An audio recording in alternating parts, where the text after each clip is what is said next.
Now I'd like to introduce Seaport Models, Bruce Nickerson, who's building one of his models, and it's really nice of him to do this, to come and talk to a bunch of model railroaders about building a ship model.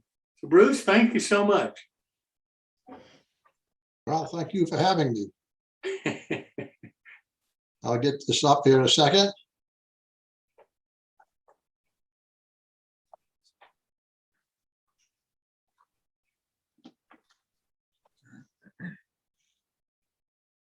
Hopefully we're on. You're on. All right. Good evening. We're in the third session of building the steam passenger boat, Sabino or Taurus. I want to start off by showing you, I normally do, showing you some pictures. This is a picture my wife just discovered this past week. And this boat at this time was in the Newburyport Harbor. Actually, it's a river in Newburyport, Mass. And they were trying to set this boat up to do what they call a head boat, run people out for afternoon excursions or dinner programs and so on and so forth. But it's really a nice shot of the boat. This is after it had worked the coast of Maine as a passenger ferry for many years. Is it me or you? I can't see these pictures. You can't see them? I can see them. See the pictures? I can see him. I see them. Okay. Okay. Okay. This is the boat that I've been building Oh, I see it. as we have progressed through the first three sessions. This is where I am right now on this boat. So as I have been giving the podcast, I've been building the boat. I think this is about the 7th or 8th one I've built, but I'm having fun with it. It's coming along pretty nicely. This is a boat from a customer of mine and a member of the New Tracks modeling group. Bob Farquhar built this boat, was building it or built it. And I did a nice job. He shared the photographs with me. This is one thing I want to note on this boat is he's got stays here. They call lines that hold the smokestack up. They come down on both sides of the boat. That's a nice feature he's added. The other thing he's added is a line coming from the whistle that goes down into the cockpit so that the captain can pull the line and let the whistle go. The other thing I want to mention is Bob is that he told me that he was also having trouble with the ladder assembly down here and didn't know about my little trick with the wood glue and water. And so he basically built this from metal scrap. And I believe he used probably brass. So he did a nice job building this ladder. Pretty happy with that. There's another view of his boat. And there's the front view of it. Thank you, Bob, for sharing that. This boat was built by another customer of mine from Canada, Richard Budrow. Richard done some fine work. Did a nice job on this. This is probably the first buildup we did in this kit. We ran our first run of laser cut parts. We wanted to see if it fit. And this is the first run, and it came together pretty well. We made very few adjustments after that first run. All right. A little bit about little information I want to share with you. Our prototype vessel operated primarily in the coast of Maine. The coast is described in the book, The Coast of Maine. The book explains one of the amazing physical aspects of the coast quite well. And it is this: Maine is the most irregular coastline in the world. The distance from Kittery on the south end at the southeast to the east port at the northeast, which is the furthest east point, is only 225 miles as the seagull flies. However, it is actually 2,500 miles long. This coast is just so jagged and irregular. Our prototype vessel, the Sabino, the Taurus, operated primarily in the Casco Bay region. All right.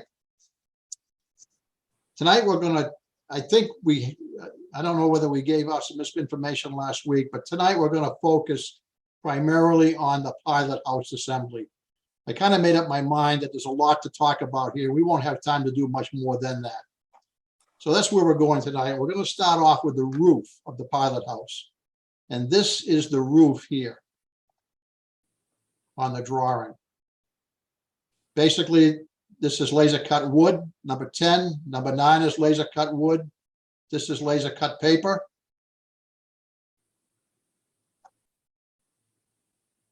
There's the wood, that's the top of the roof. This is the paper. This paper gets glued around this roof and forms trim.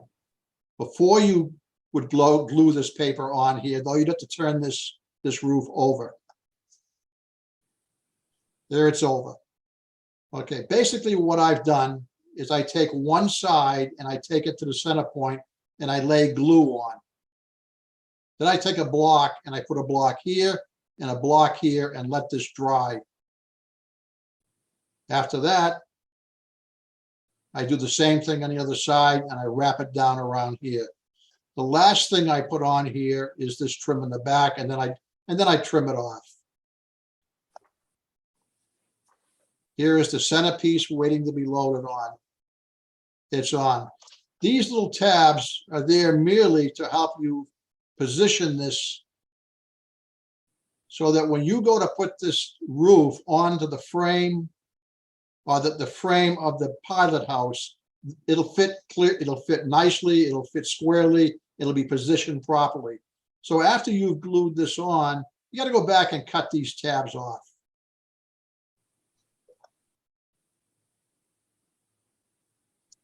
It's now in a paint booth, waiting to paint. The reason I'm showing this is pretty much every time I paint a model, I paint the underside of the roofs.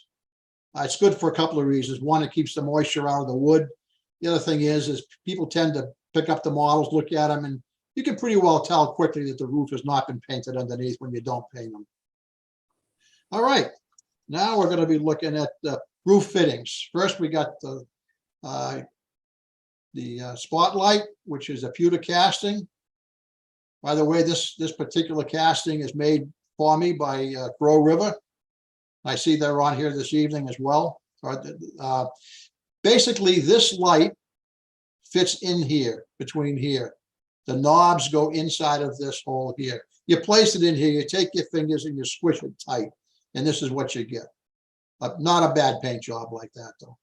But then I take a little bit of glue and I drop it on both sides. If you notice the bottom, I've taken a little bit of material off here with a file. That's sometimes necessary to get it in the hole that I want to put it in. The next is the mast. Look, we're going to go fairly slow here. First, these are the lights right here. That little piece on the bottom, I want you to cut off, and then I want you to sand it flat. I now take the mast and lean the mast back so that these flats are perpendicular to the table you're working on. I would use a clamp to hold this mast in that position. Take these lamps, drop them on top of these flats, and glue them in place. Believe it or not, when we originally designed this, these were designed to have a hole drilled here to receive this. Obviously, wouldn't work, doesn't work, so let's just cut them off. When you mount this mast with the lights on it, painted and so on and so forth, on the top of the pilot house, you're going to put it on with the same rake or leaning back the same amount so that these platforms are perpendicular to the floor and the lights are going straight up. Here is the whole family of parts for the top of the pilot house. We just talked about these two. These are the running lights. These are also pewter castings. The green one, you can see the color green here, always is put on the starboard side of the boat. Green is always on starboard. Red is always on port. That's pretty important, especially for an oncoming boat. He knows your position out there. There we are with them loaded on top of the roof. I bet what I do is I drill a little bit of a hole here, a little hole here, and then I just kind of work this in, hold it in place. Same thing here. I don't go all the way through the roof. I just put a concave in there and feed that in and glue it in place. Now you can see a better side view. There's your lamp, the spotlight. You can see the rake on the mast. I glued my running lights directly to the top of the roof. This is a much nicer way to do it. And in the kit are the parts to build this frame. And I think that's probably the way you should do it. All right.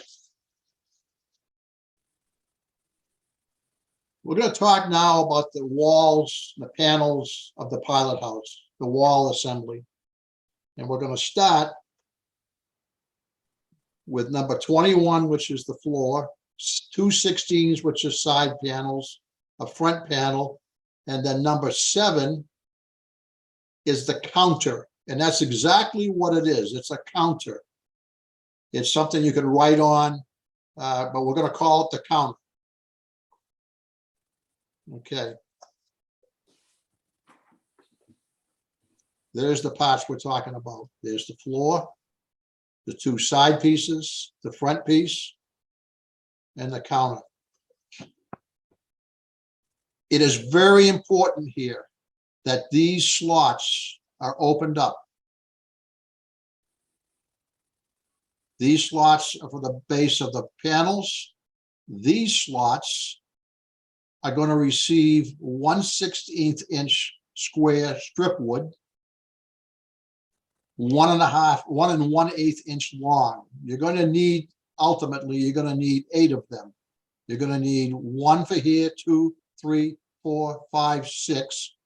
And then you're going to need 2 more for a fitting in the back. So when you cut your 1 1/8 inch lengths, cut 8 of them. All right. Clean these out well. Fit the 1/16 inch stock in there. Make sure they fit well at this time. Don't rush this operation. The same thing goes here. Very important. Clean out this here. Clean this out. If you have to take material off the counter in this location, take it off the inside, this inside here, not the outside. Take it off the inside piece. There is more material here to remove. And make sure you just clean these out very well. All right, now we've taken the 3 walls and we have glued them together. We put them on the floor, the base piece. They were tabbed here, a tab here, and a tab here. And it's important here that these walls touch at this point, at the joint. You can see the glue protruding out here. But the key thing is that they touch.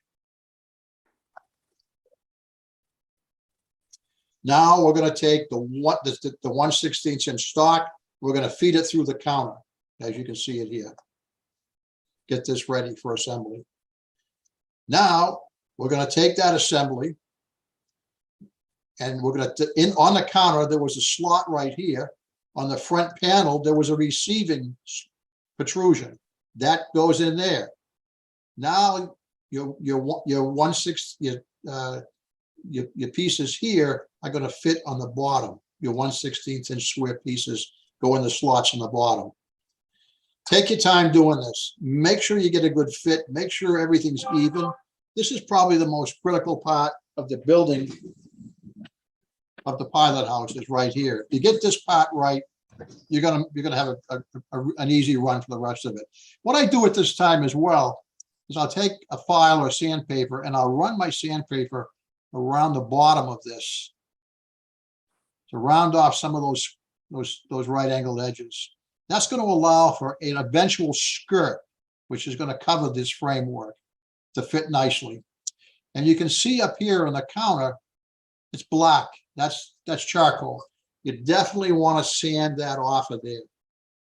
I wait and sand it off when I get to this point because this piece is pretty brittle. It'll break easily. It's much easier right now to come back when this is nice and firm and sand this off. You're going to want to paint this surface, clean it up nicely. I think that's it for that part. Okay.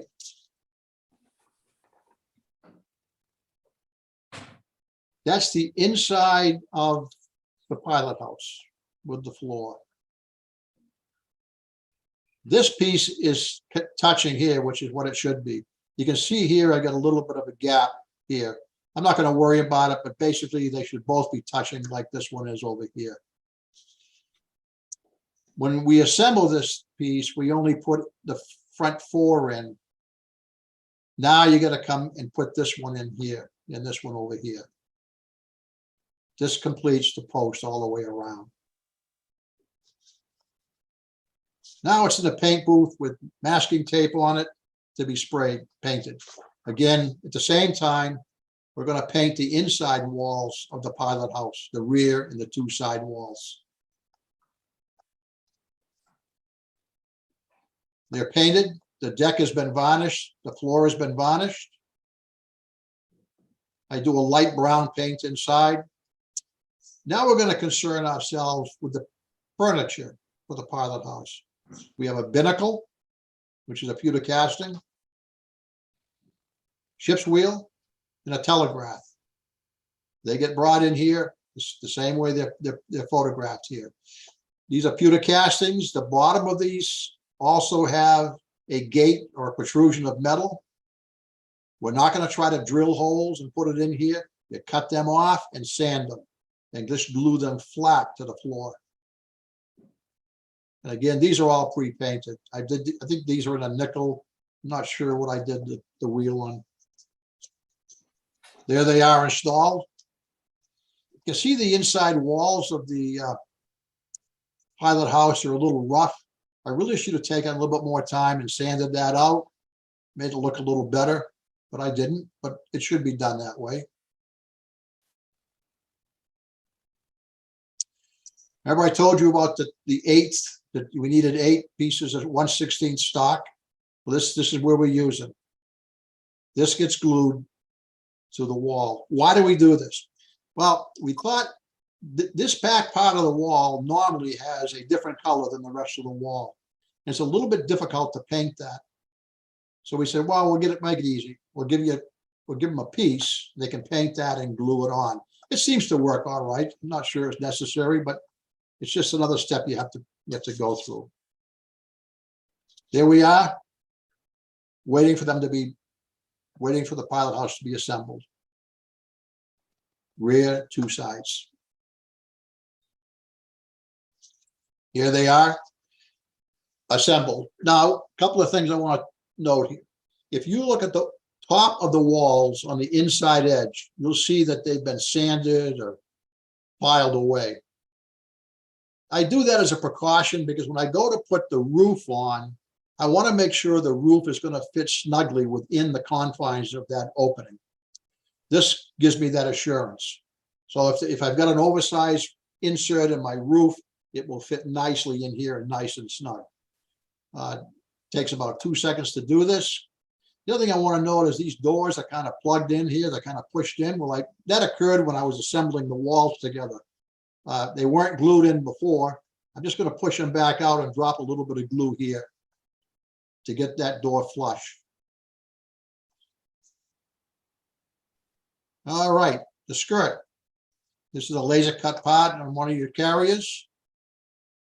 You're going to wrap it around a 1 to a 1 1.25, 1.5 inch dowel. But before you put it on there, you want to let it soak for 10 to 20 minutes in warm water. After it dries, release. There it is sitting in front of the pilot house, waiting to go on the framework. That's about the best curve you're going to get right there. I wouldn't go anything less than a 1 inch dowel. Again, you can see the material I've taken out of the inside wall, inside walls there. Okay, this is how I do it. I just put a piece of wood down. I glue one edge right here. Let it sit. Go back, lay glue on these posts on the inside and across the bottom, and then pull it across tight and clamp it in place. If by chance you end up with an opening right here between the skirt and this, what you do is just take a very fine piece. I'd say you could take a 20 thousandths or a 30 thousandths strip stock and glue it on there and just close that in. It actually looks nice if you could put a dowel in there, a piece of rod stock, styrene rod stock. It really gives it quite a nice dimension. I don't give you that in the kit, but this is a little bit difficult to do perfectly. And you may want to go back and put a trim around there. Here we are. We got the finished roof on the pilot house.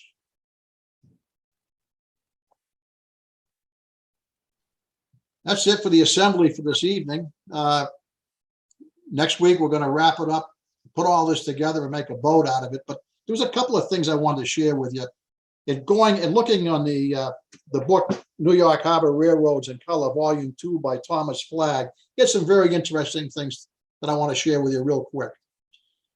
All the red that you see in this New York, Upper New York Bay and New Jersey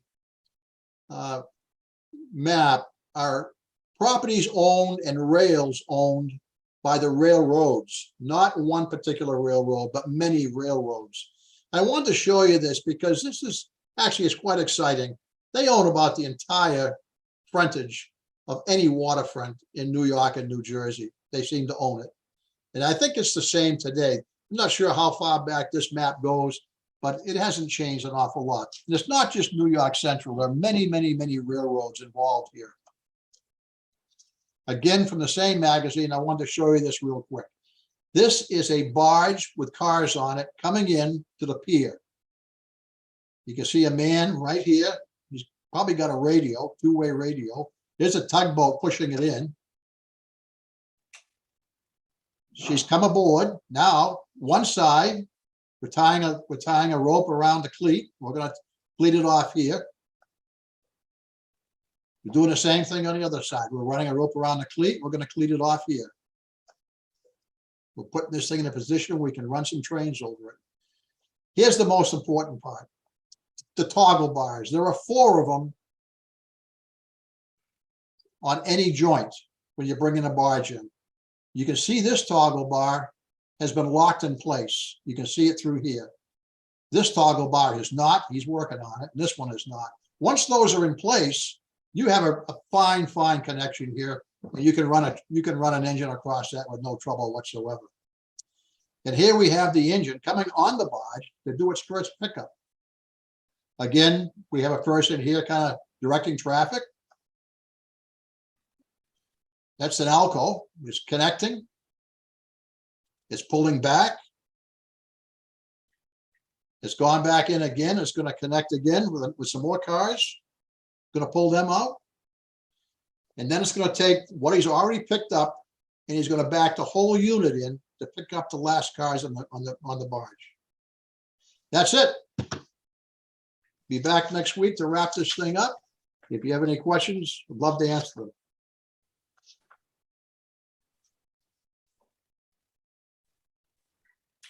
Bruce, I've got one. What kind of varnish do you use for the floor? I just use an acrylic varnish. I'm not sure if it's Minwax or I guess I use Minwax. It's a clear varnish that Minwax comes out with. I buy it in a pint, I believe it is. I've had the same one for probably 25 years. It might be getting a little old now, I don't know. But I clean it out well when I put the cover on too, so that helps. Yeah.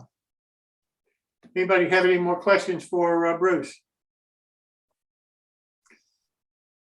Well, Bruce, I thank you so much for being here this evening and doing this for us. I really enjoy it and look forward to seeing you next week. Well, thank you for having me. Yes, sir.